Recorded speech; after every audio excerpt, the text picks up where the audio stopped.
Good morning, students. Most welcome to English online class. Students, in these days, we are studying the lesson Lonely Heart. We have already studied about part first. Students, first of all, I would like to tell the summary of part first. Students, in the first parts, we show that Shekhar came to his maternal uncle, where he saw an old lady whom he planned to meet her, lived alone. Students, a meeting took place between both of them. Didi took him upstairs where he looks at many books and a guitar. He asked Didi if she knew how to play guitar and she would teach him how to play it. Okay, students. Now let's see the next part of the lesson. Okay, students, start. How to play it. If I have always wanted to play it, Shekhar clapped his hands with joy. He had been pestering. Pestering means suffer by asking some questions. His father to allow him to the guitar's lesson. So उसने दीदी से पूछा कि क्या आप guitar बजाना जानते हैं और क्या वह उसे गिटार बजाना सिखाएगी। और वह कहता है कि मैं देखिए हमेशा ही गिटार बजाना चाहता था। शेखर अपने दोनों हाथों से तालियां बजाता है खुशी से और उसने ये भी बताया कि देखिए मैं मेरे पापा जी को मुझे म्यूजिक का लेसन अलाउ करने के लिए मैं उनसे बहुत सारे क्वेश्चन पूछकर उनको परेशान करता था। पेस्टिंग का अर्थ है परेशान करना। नेक्स्ट, दीदी smiled at his enthusiasm. I have not played for the age but for you I will play and teach for you. दीदी जोश से मुस्कुराई। एंथुजियाज्म मीन्स उमंग, उत्साह और जोश। उसने बताया कि सदियों से मैंने गिटार नहीं बजाई है लेकिन आपके लिए मैं गिटार बजाऊंगी और आपको गिटार बजाना सिखाऊंगी भी।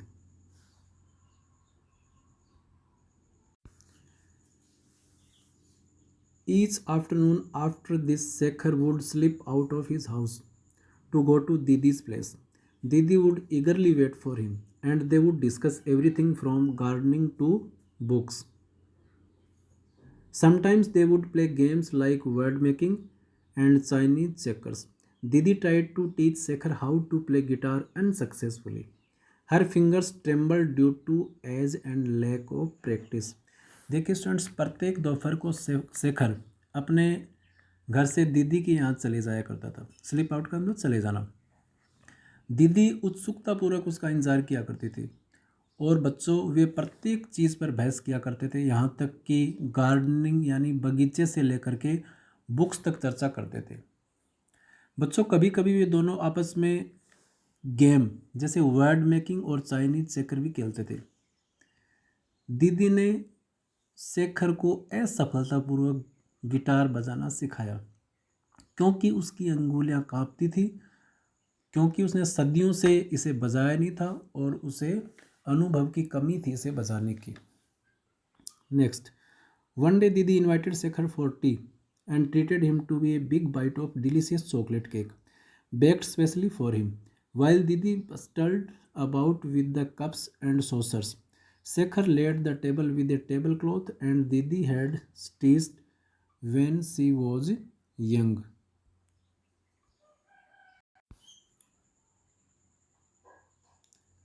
देखिए बच्चों, एक दिन दीदी ने शेखर को चाय पर बुलाया, या चाय पर इनवाइट किया और उसके लिए एक बड़ा सा स्वादिष्ट चॉकलेट केक बनाया जो स्पेशली उसी के लिए बनाया गया था, बेक कर तैयार किया गया था, पकाया गया था। जब दीदी अपने कप से और सॉस लेने के लिए अंदर चली गई थी तो शेखर बच्चों टेबल पर लेट गया जिस पर कि कपड़ा बिछा हुआ था जो कि दीदी ने स्वयं अपने हाथों से सिलाई की थी या सिलाई किया था जब वो छोटी थी। Next students, the days passed quickly and soon it was time for Shekhar to leave. He knew his uncle and aunt were going to miss him about the most of all. Didi was going to miss him terribly. However, he was coming back for his winter holidays to his uncle and aunt, of course to Didi. The train left the confines of the small station. Shekhar rested the guitar on the opposite seat. His uncle sitting next to him smiled. It was Didi's parting gift to him.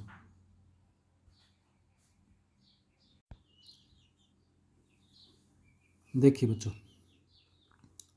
दिन वो जल्दी से बीतते चले गए और अब शेखर के जाने का समय भी आ गया था।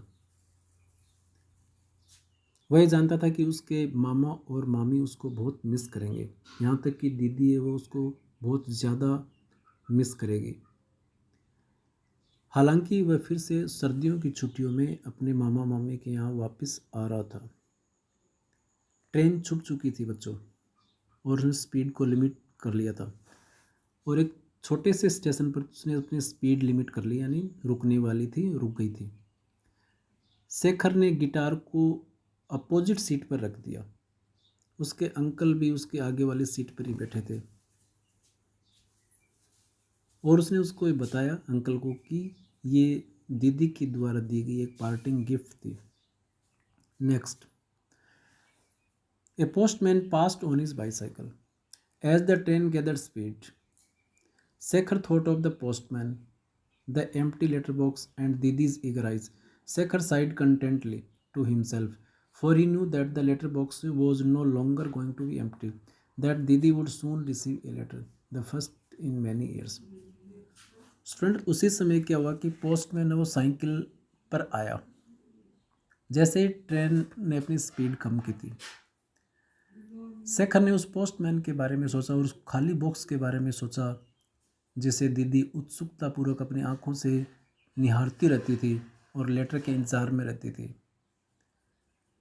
शेखर वो अपनी कॉन्टेंटली टू हिमसेल्फ, यानी अपने आप को संतुष्ट करने के लिए आहें भरता रहा और एक लेटर पोस्टमैन को देने की सोचता है और जानता था कि कई दिनों से वह लेटर बॉक्स खाली था। लंबे समय तक लेटर बॉक्स खाली न रहे, दीदी के लिए कभी न कभी उसको लेटर प्राप्त हो, इसके लिए वो दीदी को एक लेटर जल्द लिखेगा। In the first many years, जो कि दीदी कई वर्षों से इंतज़ार कर रही थी। दीदी को कोई भी लेटर नहीं लिखता था, तो दीदी को एक लेटर प्राप्त हो जाए या लेटर प्राप्त होते रहे, इसके लिए वह दीदी को एक लेटर लिखेगा। ओके स्टूडेंट्स, आज की इस वीडियो में इतना ही पढ़ेंगे। अपना सेकंड पार्ट पूरा हो चुका है। इसके क्वेश्चन आंसर मैं आपको ऑलरेडी सेंड कर चुका हूँ। फिर भी इससे संबंधित आपको कोई दिक्कत हो, कोई प्रॉब्लम हो तो आप मुझे कॉल करें स्टूडेंट्स, या व्हाट्सएप पर मुझे इसकी जानकारी देवें।